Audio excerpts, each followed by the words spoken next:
Hey guys, Rustthemust here. Today we are going to be playing more of It Moves. Last video I saw that my mouse was actually in the middle of it. For some reason, when I was playing the game, my mouse didn't show up at all. But I'm gonna make sure that doesn't happen again for you guys, because I don't want that to happen, because it's super annoying. So this is the labyrinth, the next nightmare.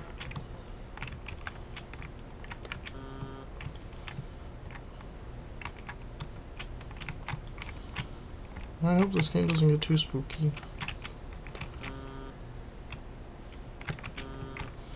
I'm not sure even what these buttons do. I'm not even sure what to do. Okay, so it's like a little puzzle. Hit that button. Okay. Hit Mr. Smiley over there. Hit the other Mr. Smiley. Hit Mr. Frowny. Nope. Smile. Smile. Frowny. Frowny. Yay. Alright. The labyrinth. Some kind of machinery. Oh, what's this? It's like a wanted poster or something. A wanted.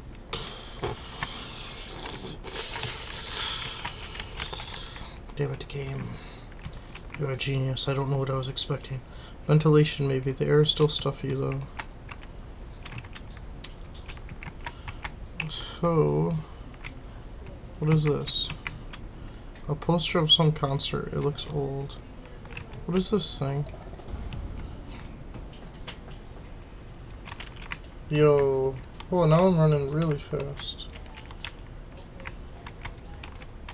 That face isn't going away either. I do not like that. Please go away.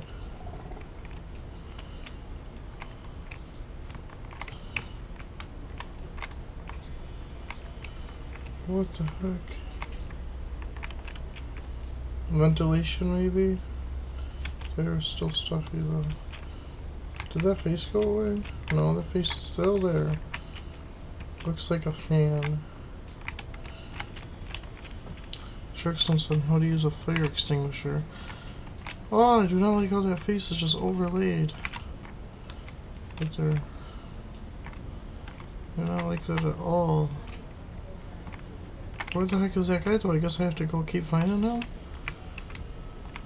Whoa! This thing almost hit me, whatever the hell it was.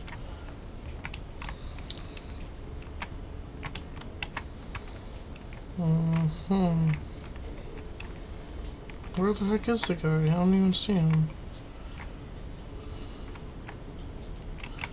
I don't see him anymore.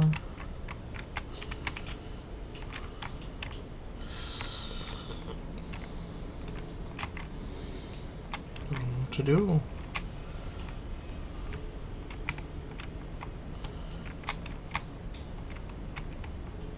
Okay, so that ghost can't do anything to harm me.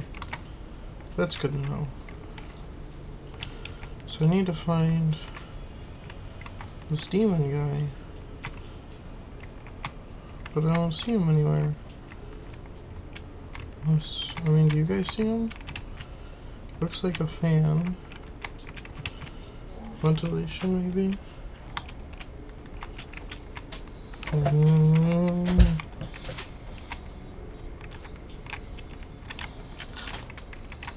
Where is he? See, that ghost thing's like stuck there. Where's this guy I'm supposed to be seeing though? What's going on? Ah! Ah!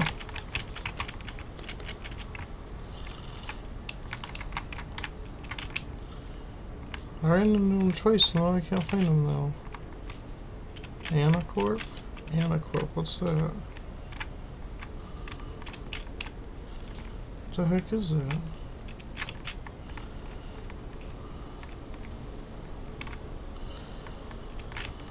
There's a wanted poster. I've searched like everywhere for this guy. I don't see him.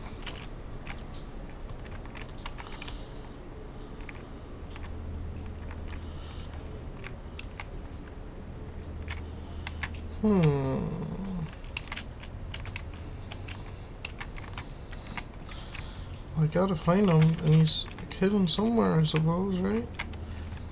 I mean, that would make sense.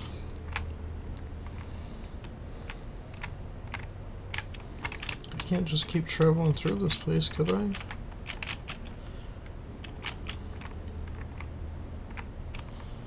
Oh, there he is.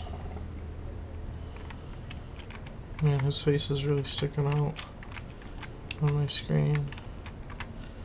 I really don't feel comfortable with this. Oh man, that's freaking me out. I feel like I'm like staring at some kind of spooky face thing. There he is again. Alright. Where else could he be? I almost like find it hard to find him because I'm so distracted by the face. By like the actual face in the middle. So I feel like I could walk past him and not realize it. Which is why I kept walking back and forth right there.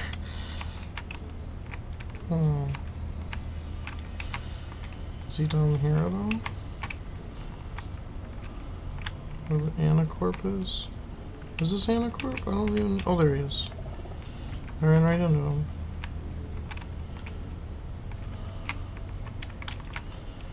Alright.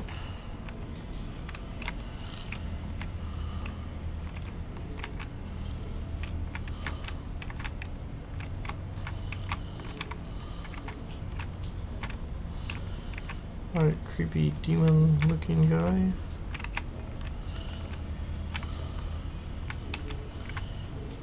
I need to keep finding you for whatever reason. I'm not really sure why. That seems to be the rules of this game. Well, this nightmare anyways. Whatever the hell this is.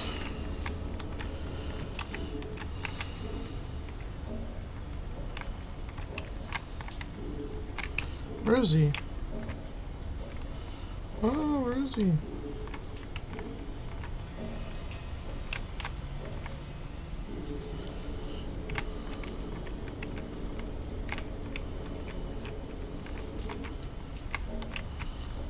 I don't know where he is.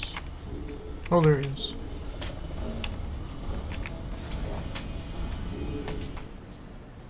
Well done,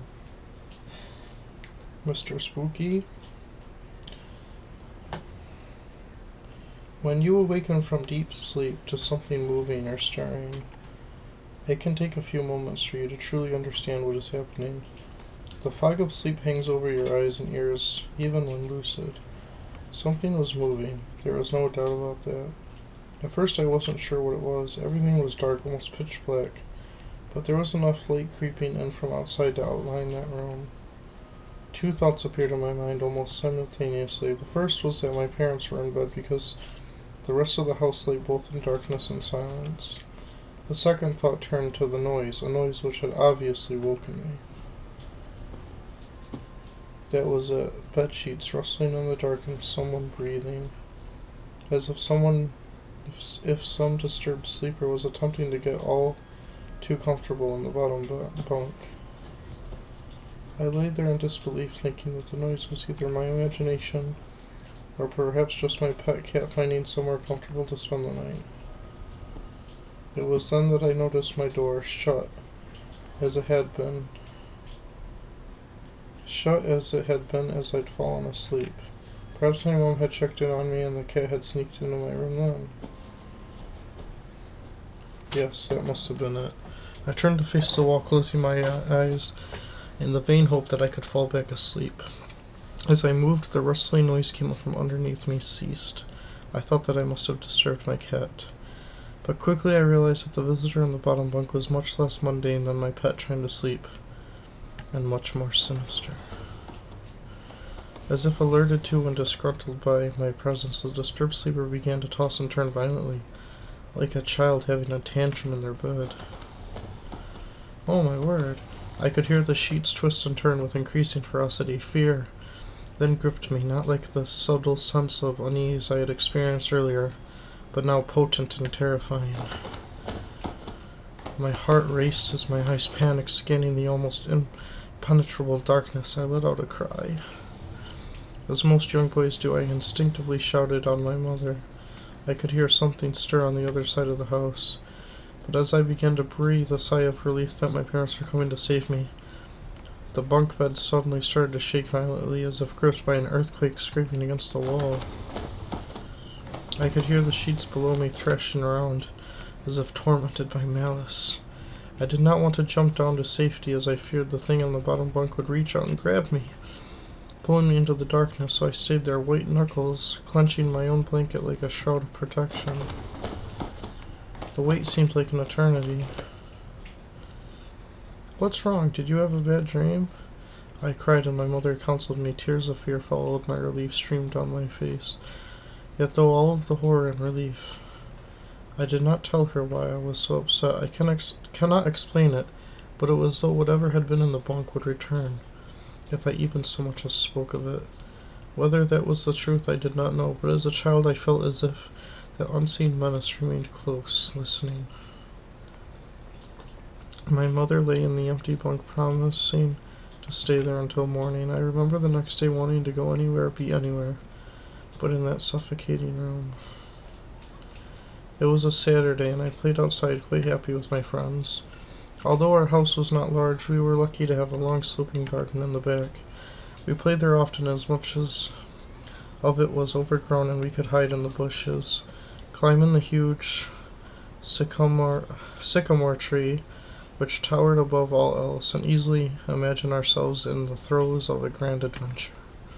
As fun as it all was, occasionally my eyes would turn to that small window in my room, ordinary sight and unconscious, but for me that was the boundary, was a looking glass into a strange cold pocket of dread, outside the lush green surroundings of our garden filled with the smiling faces of my friends, inside the feeling of something in that room watching me play, waiting for the night when I would be alone, eagerly filled with hate. It may sound strange to you, but by the time my parents ushered me back into that room for the night, I said nothing. I didn't protest. I didn't even make an excuse as to why I couldn't sleep there. I still felt that this thing would be enraged if I so much as spoke of it. Another night came.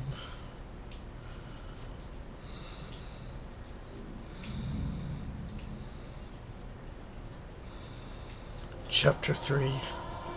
Factorized.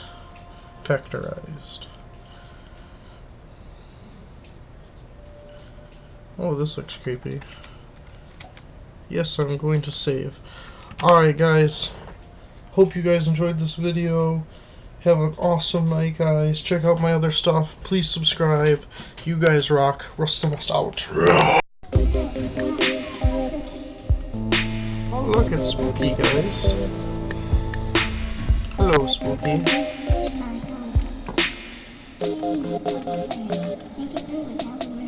I'm gonna try.